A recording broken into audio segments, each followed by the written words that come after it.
Good morning and happy Monday, everyone out there. Welcome to 12 News Now. I'm Ryan Bryant. I hope that you all are having a great day so far, and I hope that you all had a great weekend as well, too. I do want to go ahead and say hello to my Facebook family right now. I want to say hello out there to Mark Sanford, and I want to say hello out there to Marion Bryan. I hope that you all are having a great day out there, and I hope that you all had a great week as well, too. I know today we are seeing some sunny skies out there, and I'll be sure to check into our latest weather forecast here in a little bit to bring you this week's forecast as well, too. But first, I do want to go ahead and get into some breaking news overnight, where Israeli troops surround Gaza City with a ground invasion expected to begin today or tomorrow.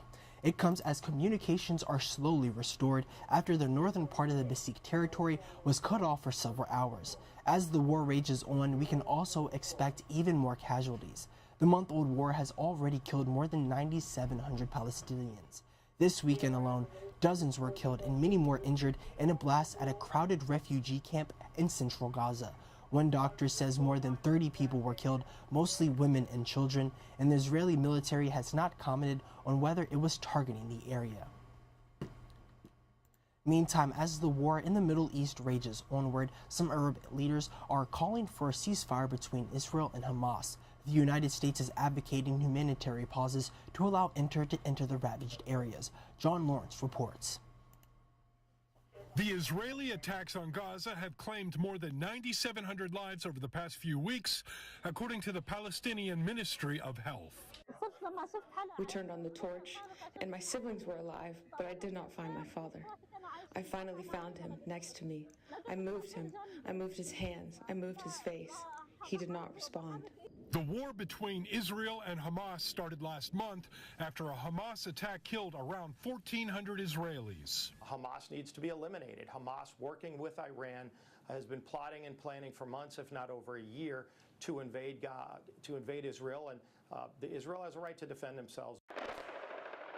On Sunday, the Israeli military said its soldiers have made it to locations along the Gaza coast in line with the expansion of its ground operations. We're working very hard to make sure that the conflict in Gaza does not escalate, does not spread to other places. During a whirlwind diplomacy trip in the Mideast, Secretary of State Antony Blinken made an unannounced visit to Iraq Sunday, where he refused to support a ceasefire, instead opting for a, quote, humanitarian pause, even though calls for a truce are increasing. Some who are against a ceasefire argue that it will help Hamas. However, I feel that in that argument, they are inherently dismissing the death, in fact, even endorsing and justifying the death of thousands of civilians. I'm John Lawrence reporting.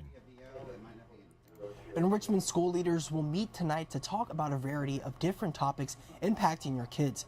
One of the big ones we'll be watching is an update on the third-party investigation into the graduation day mass shooting. Emily Yinger has more about what might come out of tonight's meeting.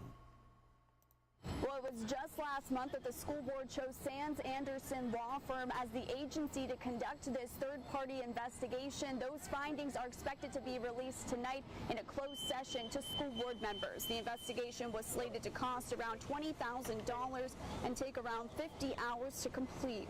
The school board wanted this law firm to look into several points from June 6th when that mass shooting happened outside of the Altria Theater following Huguenot High School's graduation ceremony. Some of the points included graduation day operations such as procedures for all students and guests, written statements from staff involved in the graduation day preparations, and a breakdown of the Homebound program, which is the program 18-year-old Huguenot High School graduate Sean Jackson was in before he was killed. According to RPS, Homebound is specialized instruction for students who are confined for periods that prevent regular school attendance. A medical professional has to certify the need for Homebound. Now, the policy surrounding the Homebound program is expected to be updated in tonight's RPS school board meeting to now ban students who are part of that Homebound program from attending graduation ceremonies unless they receive special approval from school leaders. We'll, of course, keep you updated on what comes out of tonight's meeting. Reporting for Fox Richmond, I'm Emily Yinger. And here's a look at some of the other items on the agenda for tonight's school board meeting. School leaders will get an update on mold testing. They'll discuss increase in the salary for the next school board. They could also vote on next year's school calendar too. And they are also set to get an update on the division's care and safety plan, as well as updates on the construction of Richmond High School for the Arts and Fox Elementary. Tonight's meeting starts at 6 at River City Middle School.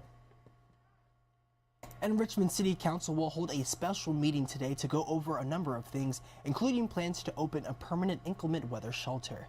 The space on Chamberlain Parkway could open as early as December 1st and provide up to 150 beds to men and women. City leaders are also expected to discuss building an affordable housing development in the north area on the city's south side, as well as changing the real estate tax rate to $1.15. Today's meeting starts at 4. And a reminder of what's at stake on Election Day. Go ahead and take a look at your screens. Every seat in Virginia's General Assembly is up for grabs this election year, which means party control is up too. This is also the first election under new district boundaries based on the 2020 census, so your legislative districts may have changes since the last election. Also on the ballot are a number of local races for school boards and board of supervisors, and in Richmond, voters will once again vote on the casino referendum.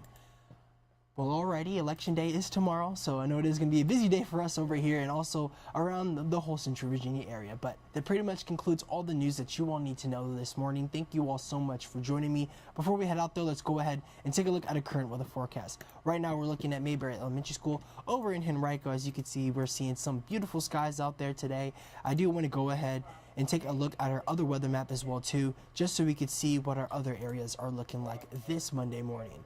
Alrighty, right now we're looking at our temperatures map. As you can see, over in Richmond it is 54, over in Hanover it is 53, over in Chesterfield it is 53 as well, and same with Petersburg.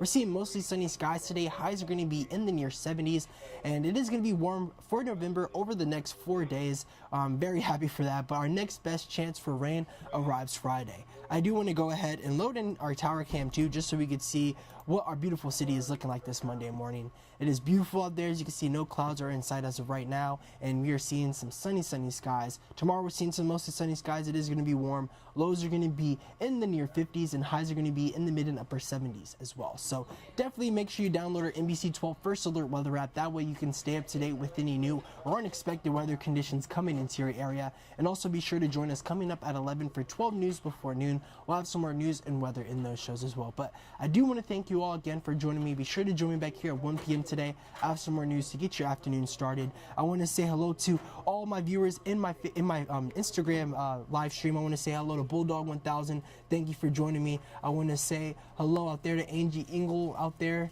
and I want to say hello out there to Tamitha as well too. And then on Facebook, I want to say hello out there to Mark Sanford and Marion Bryan. Thank you all so much for joining me. I hope that you all are having a great day, and hope that you all had a great week as well too. And I hope to see you all back here at 1 p.m. today for some more 12 News Now. Have a great day, everyone.